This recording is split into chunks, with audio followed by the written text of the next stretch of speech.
తినడానికి తిండి లేదు, ఉండడానికి ఇల్లు సైతం లేదు.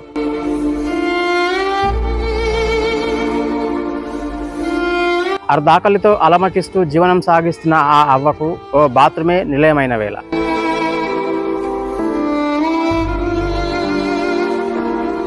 కన్నవారితో పాటు కట్టుకున్న వారు సైతం కానరాని లోకాలకు వెళ్లడంతో ఒంటరి పక్షై దయనీయ స్థితిలో బ్రతుకును వెళ్లదీస్తున్న ఆ అవ్వ.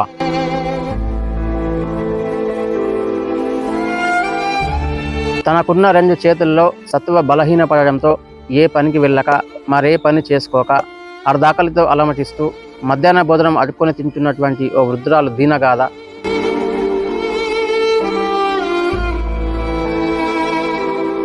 ఎన్నికల సమయంలో తన ఓటు వేయించుకొని అందలం ఎక్కిన ఆ నేతలకు ఆ అవ్వ ఆర్తనాదాలు వినిపించడం లేదా, కనిపించడం లేదా?